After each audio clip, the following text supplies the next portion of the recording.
She never took off her makeup until Odion locked the door on their wedding night. Chisom Ogbonda was the kind of woman who made heads turn wherever she went. Men followed her with their eyes.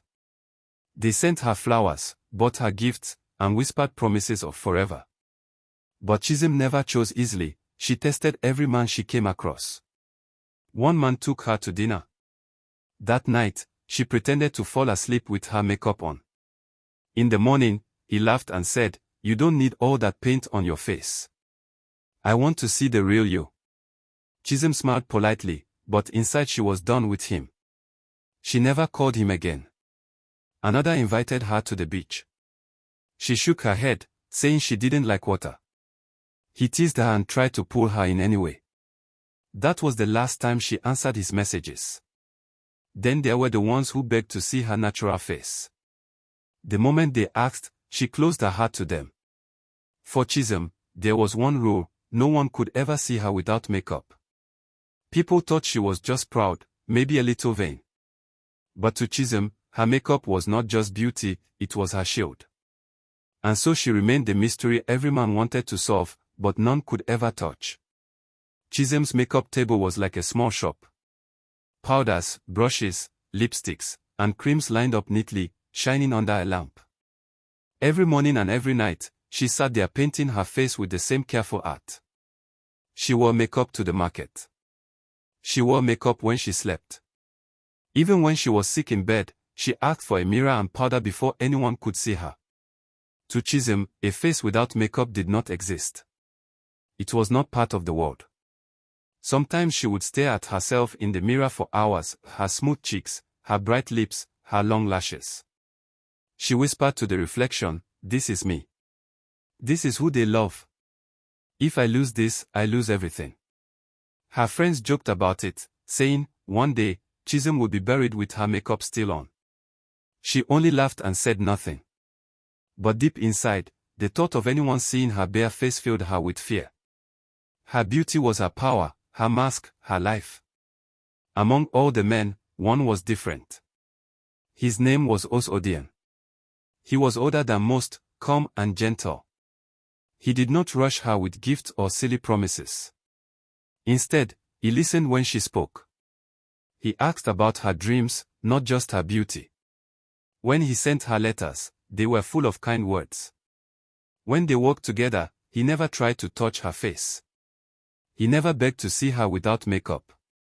He simply held her hand and talked about life, about tomorrow, and about building a home. This made Chisom feel safe. With us, she was not afraid. She thought, at last, someone who will not question me. Someone who loves me as I am. And slowly, she began to love him back. Days turned into months. Chisom and Os were always seen together. They ate at quiet places, walked in gardens, and shared long talks under the night sky. Os never pressured her, he never asked for more than she could give. For Chisom, this was enough. She believed she had finally found the one man who would never leave her. So, when Odion asked her to marry her, she did not hesitate. She said yes. Their wedding day came with laughter and music. The hall was filled with light.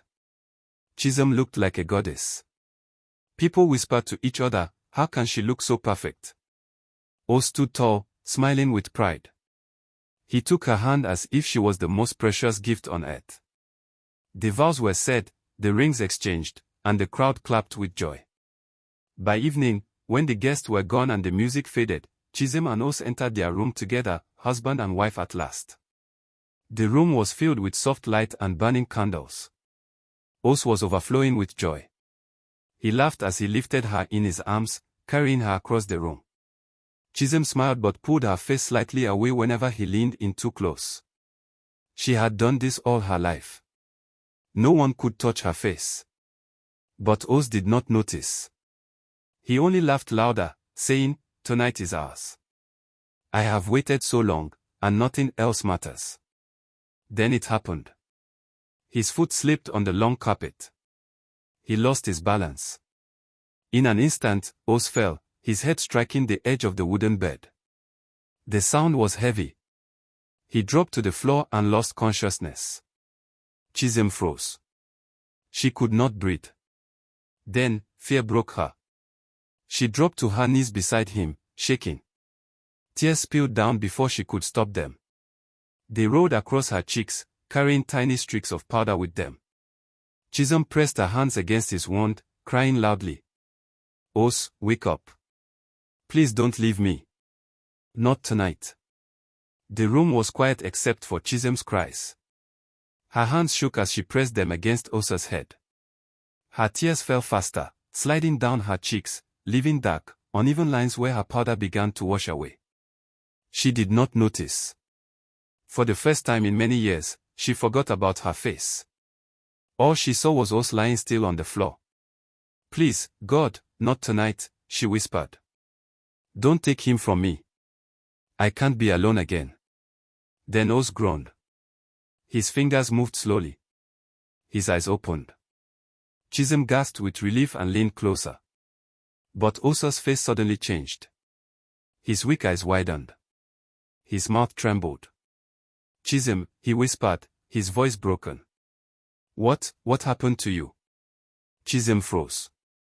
Her heart stopped. She touched her cheek and felt it, not smooth, not soft, but dry skin, lines, and wrinkles. The powder was breaking. Her mask was gone. Os stared, shocked, his chest rising and falling as he tried to make sense of the face before him. You are not. He stammered. How old are you? Chisom covered her face with both hands and sobbed. Os pushed himself up slowly. He could barely stand, but his eyes stayed fixed on her. The young bride he had carried just moments ago was gone. Before him was an old woman, skin wrinkled, lips trembling, her hair thin and grey where the powder had cracked away. Osa's breath grew fast and shallow. He pressed his back against the wall as if trying to escape. No. This is not you, he whispered. This can't be you. He tried to move towards the door, his body shaking, his legs stumbling from the floor. Chisom crawled across the room, clutching his leg. Her voice broke, heavy with tears. Please, Os, don't go. Don't leave me. I can explain. But Osa's face showed nothing but horror. The woman he thought was young and beautiful now looked older than his own mother. How is this possible? He cried. What are you, Chisom? She shook her head, still holding him tightly. I'm still me. I am Chisom. Please don't look at me like that. With each tear, more of her mask dissolved. Her true self was showing, the self she had hidden for decades. Osa's hand shook on the door handle. Chisom clung to him. Please listen to me before you run. I am still the woman you loved. Os turned his face away, but her trembling voice forced him to pause. He sat back down on the floor, clutching his head. This cannot be real. You were so young. Chisom wiped her wet cheeks, though it only revealed more of the truth, deep lines and the marks of a century lived. She took a deep breath. It started when I was 35, she said softly. I was engaged once. I thought I had found my love, but he left me for a younger woman. My heart shattered. I could not eat, I could not sleep. I thought I would die. She continued, her voice cracking. One night, I wandered outside the city, crying. That is when I met her, an old woman, a witch. She offered me a powder that would keep my youth so no man would ever leave me again. Osa's lips parted in shock. I was foolish, Chisom whispered. I took it. And from that day, all the men I dated, they grew old. They died. I watched them die before me. And I enjoyed it. But when you came, I loved only you. The rule of the powder is never to cry for anyone, no matter what. But for you, I cried. But for you, I cried. She touched her cracked cheek. I stayed the same until now. Do you understand, Os? I could not stop. I could not be alone. Without the powder, I am nothing. This is who I am. Os stared in disbelief. You are not 25. You are. She nodded slowly. I am 100 years old. Silence filled the room. Os pulled his hand away from Chisom's grip. No, Chisom. You lied to me. You hid yourself from me. I did it because I was afraid, she cried. Afraid of being unloved. But Os staggered back against the door. I don't even know who you are. The words struck Chisom like a knife. As her sobs grew louder, something began to change. Her skin folded deeper. Her hair thinned until white strands fell to the floor. Her back bent under an invisible weight. The magic was leaving her for good. Os watched in horror as his bride aged centuries in seconds. No, Chisom whispered, her voice dry and weak. Not yet, please. She stretched her hand toward him, but he stepped back. Finally, Chisom collapsed to the floor, a frail, ancient woman. Her voice was a final, thin whisper, I only wanted to be loved. I only wanted to never be alone. Then, she lay still. Os Odion stood frozen, staring at the lifeless body of the woman who had once looked like a goddess. The wife he thought he knew was gone, or maybe she had never been there at all. Hours passed. Dawn broke through the window. There was a knock at the door. Os's heart stopped. Slowly, trembling, he walked to the door and opened it. Standing there was Chisom, young, beautiful, makeup perfect, wearing a traveling dress and carrying a small suitcase. Os, she said, confused. Why are you in our honeymoon suite? The wedding isn't until tonight. Did you come early to set things up? Os stumbled backward, his legs nearly giving out. No, you died. You were old. You turned to dust. Chisom laughed nervously. Are you feeling well? Did your friends take you out drinking last night? She walked past him into the room. The body was gone. The floor was clean. The wedding decorations were fresh, as if nothing had happened. The bed frame showed no sign of impact. Os grabbed her shoulders desperately. You made a deal with a witch. You told me you were 100 years old. You died in my arms. Chisom's face went pale. She backed away from him slowly, her eyes wide with genuine fear. How do you know about that? You told me. Last night. Before you died. She shook her head, tears forming in her eyes. Os, the wedding is tonight. It hasn't happened yet. The room spun around him. Os looked at the calendar on the wall. It was the day before the wedding. Chisom sat on the bed, trembling. She wouldn't look at him. The witch told me something I never told anyone, she whispered. She said if a man ever truly loved me or loved me enough to weep when I died, time would reset. I'd get one more chance. Os felt his world fracturing. So, last night. Hasn't happened yet. But for you, it already did. She finally looked up at him, tears streaming down her face, ruining her makeup. You saw me die. You know what I am. And tonight, it will all happen again, the fall, the tears, the truth revealing itself. Unless what? Chisom stood, walked to her makeup table, which now existed again, and picked up the powder container with shaking hands. Unless you leave me now. Walk away. Forget you ever met me. You live a normal life, Os Odion. Find a real woman. Build your homes. Have children.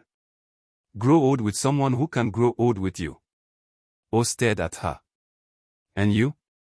I'll marry someone else. Someone who doesn't love me enough to cry. I'll watch him grow old and die, like all the others before you. And I'll do it again. And again. Forever. Her voice was hollow, resigned. Silence stretched between them. But Os. Her voice cracked, and she gripped the edge of the makeup table. You're the first man in 100 years who cried for me. The first one who truly loved me. If you stay, if you marry me tonight, it will happen exactly as you remember. I will die in your arms. Os's hands shook. Then what's the point? The point is the curse will be broken, not for me, but for you. What does that mean? Chisom walked closer. It means you'll be free. You'll wake up the morning after our wedding, and I'll be gone. You'll mourn a wife who died on your wedding night, but you'll move on. You'll be sad for a while, but you'll be free. You'll build your buildings, meet someone new eventually, live the life you're meant to live. She stopped inches from him. Or you can walk away right now. I live forever, and you'll live normally. But you'll always remember this conversation, Os. You'll always know you abandoned me to an eternity of loneliness. Every time you see a woman wearing makeup, you'll wonder if it's me. Every wedding you attend, you remember the one that never happened. Os Odion stood at the door of the honeymoon suite. Behind him, escape, normalcy, a real life. Before him, Chisom, the woman he loved enough to break a century-old curse, even though loving her means experiencing her death again. If I stay, Os whispered, and it happens again, will you know? When you're dying in my arms tonight, will you remember this conversation? Chisom shook her head slowly. No. For me, it will be the first time. I'll be terrified and confused. I'll think I'm losing everything. I won't understand why you're not more surprised. I won't know that you're holding me through death for the second time. So I'll be the only one who knows it's a mercy. Yes. Os closed his eyes. Then he opened them. He looked at her, really looked at her. The desperation in her eyes. The century of loneliness carved into her soul. The woman who had tested every man because she was terrified of being left again. Os turned around. He walked back to Chisom. He took her hands in his. Then I'll stay. I'll marry you tonight, Chisom. And when you die in my arms, I'll hold you and tell you it's okay. I'll tell you you're loved. I'll tell you you're not alone. Because you deserve to die loved, even if you don't understand why I'm not more afraid. Chisom's knees buckled. She collapsed into his arms, sobbing so hard her entire body shook. Her makeup ran down her face in rivers, but underneath, she was still young. The curse hadn't broken yet. You're going to forget me, she whispered against his chest. By tomorrow morning, I'll just be a tragedy. A wife who died too soon. You won't even remember my real story. Then tonight, Os said, his own tears falling now, I love you enough for a lifetime. I love you enough that even when I forget, some part of me will always remember. They stood there, holding each other, as the sun rose on the day of their wedding. The day Os Odion would marry Chisom Ogbonda. Again. That evening, the wedding happened exactly as Os remembered. The hall filled with light. The music played. Chisom looked like a goddess. But this time, Os saw everything differently. When she walked down the aisle, he didn't just see her beauty, he saw her fear. When she said, I do, he heard the tremor in her voice that no one else noticed. When they danced, he felt how she held him just a little tighter than tradition required. And when they entered the honeymoon suite for the second time, Os's heart was breaking even as he smiled. Tonight is ours, he said, exactly as he had before. I have waited so long, and nothing else matters. He lifted her in his arms. He saw the carpet. He knew what was coming. For a split second, Os considered changing it, stepping carefully, avoiding the fall. But then he understood, this was the only way. The curse needed the accident. Needed the tears. Needed the death. So Os Odion let his foot slip. He let himself fall. He struck his head on the bed frame, and everything went dark. When Os woke, Chisom was cradling his head, tears streaming down her face, her makeup washing away. Os, wake up. Please don't leave me. Not tonight. He looked up at her, seeing her transform, the powder cracking, the centuries showing, the ancient woman emerging from behind the beautiful mask. Chisom, he said softly. She froze. What happened to me? He reached up and touched her wrinkled cheek gently. You're beautiful. No, don't look at me. She tried to cover her face, but he held her hands. Listen to me, Os said, even as he felt blood trickling down his neck. You are not a monster. You are not a curse. You are a woman who was hurt so badly that she made an impossible choice. And I forgive you. How can you? Chisom sobbed. I'm old. I'm dying. I lied to you. You're dying, Os agreed, feeling her skin growing colder under his hands, but you're dying loved. Do you understand? For 100 years, you lived afraid of this moment. But I'm not afraid, Chisom. I'm not disgusted. I'm just sad that we don't get more time. Her eyes widened. For the first time in a century, someone saw her true face and didn't run. I don't understand, she whispered as her body began to fail. Why aren't you leaving? Because, Os said, pulling her close as she crumbled, love isn't about tomorrow. It's about this moment. And in this moment, you are my wife, and I am here, and you are not alone. Chisom cried harder, but this time they were different tears, not tears of shame or fear, but tears of release. As her body turned to dust in his arms, she whispered, "Thank you, Os Odion. Thank you for seeing me." And then she was gone.